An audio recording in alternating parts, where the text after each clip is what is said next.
Hey everyone, in today's video I'm going to be sharing my tips and tricks for creating a cozy collected home.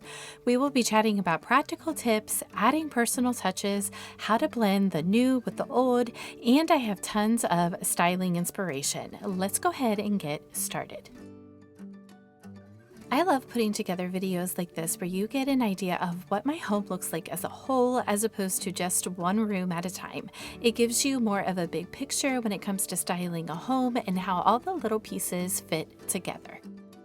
Before we get into exactly what a collected home is, I wanted to revisit my decorating philosophy that I've shared in a previous video. This gives you an idea about my thought process when I am putting together different pieces for my home.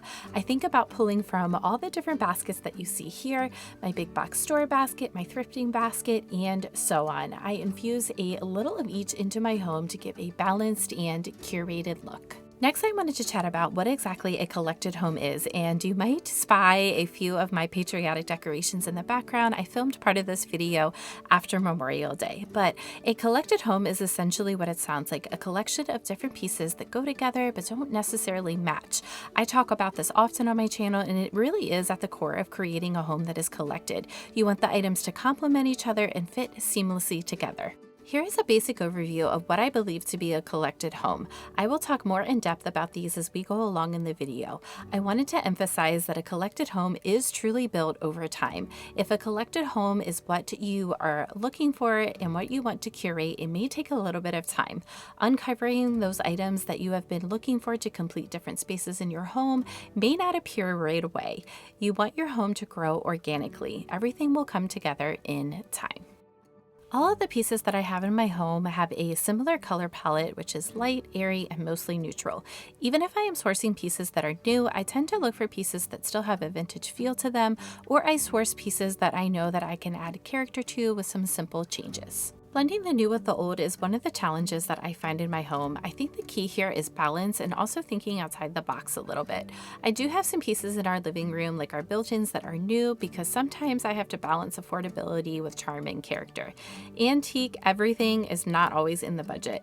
I look for ways to make new pieces have character, like adding antique knobs or trim like we plan to do with the built-ins. I also have similar cabinets in my kitchen. To bring in the character and charm in there, I styled the shelves with antiques and pieces that are worn and have tons of character. I also look for small opportunities to bring in vintage charm by adding accent pieces like this distressed pot on my kitchen counter. I recently shared my laundry room makeover, which I will link here if you missed it. Again, I used some new pieces of furniture in here for functionality, but I styled the furniture pieces with all vintage or vintage inspired pieces. I like to think of my new furniture as more of a backdrop, and the emphasis is really on the pieces that I use to style them. My laundry room ties in the same color palette that I have in the rest of my house, which is mainly creams and whites and beiges. I have some pattern in here to add a little bit of visual interest to the space.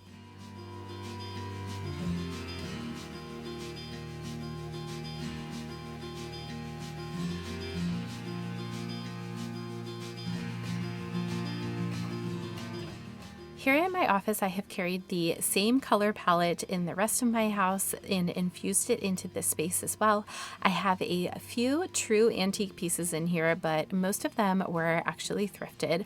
I often play with muted colors and patterns in my spaces to increase the character and the interest. My desk chair is new, but again, it has that vintage inspired feel to it.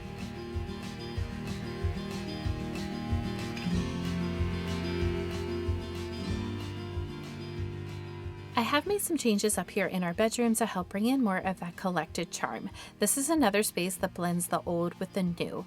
Our bed frame is new, but it is finished to look old.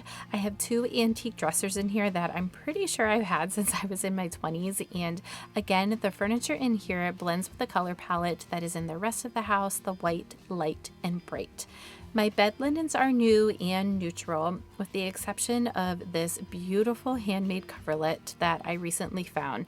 I washed and sanitized this with vinegar and then a gentle laundry detergent. I line dried the coverlet and it came out absolutely beautiful.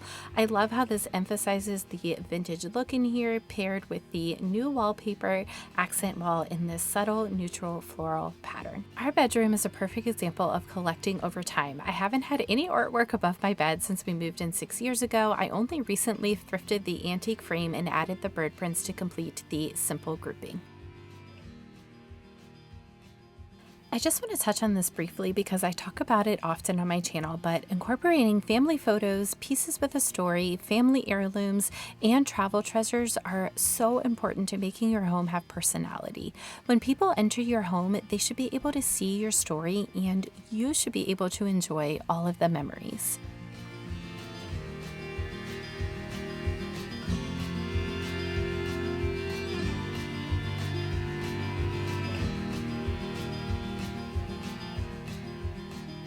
Vintage pieces really do matter when curating a collected home, and they don't have to be bought at antique stores. You can find many treasures secondhand. These pieces matter because they are what gives your home individuality. Typically, these pieces are the ones that you aren't going to find anywhere else. I have a few little treasures that I found recently out and about thrifting and antiquing. I thought I would share them and style them with you. First, I found some beautiful ironstone pieces for just $3 and $4 each, which in my opinion is a steal for ironstone. I love vintage linens, and the charm of this old flour sack was just perfect. I am using a few of these new pieces to create a simple grouping on my kitchen table.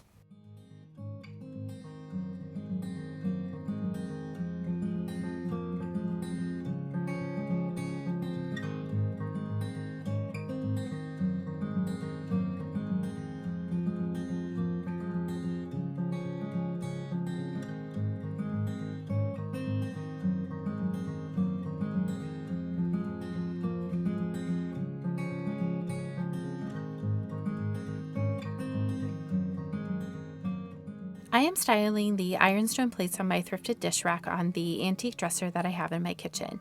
Next to the dishes, I am adding in some of these leftover herb signs that I had when I created my herb garden.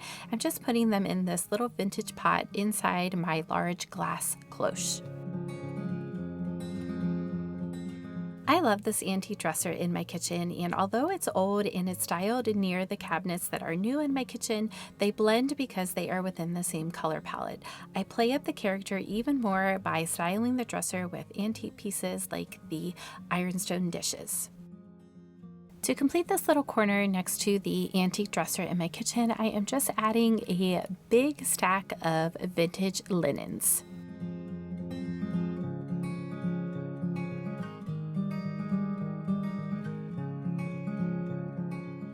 I like to source antiques that are smaller but still add tons of personality to a space. I love this antique berry crate and wood bookstand for styling. I also have some quirky pieces that often strike up conversations with people who are visiting, like my cabbageware collection.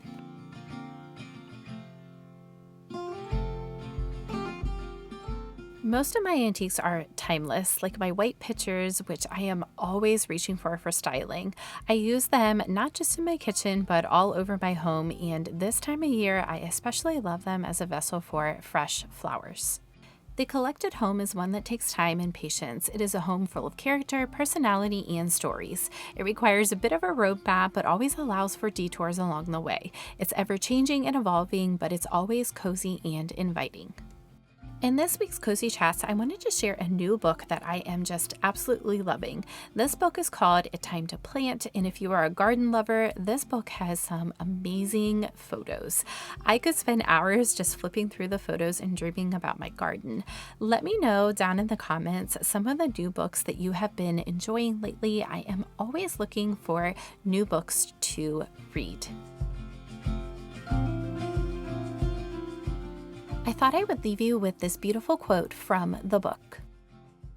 There will be no video next week. I am taking next week off to complete a few projects around my home and plan out content for the month of June.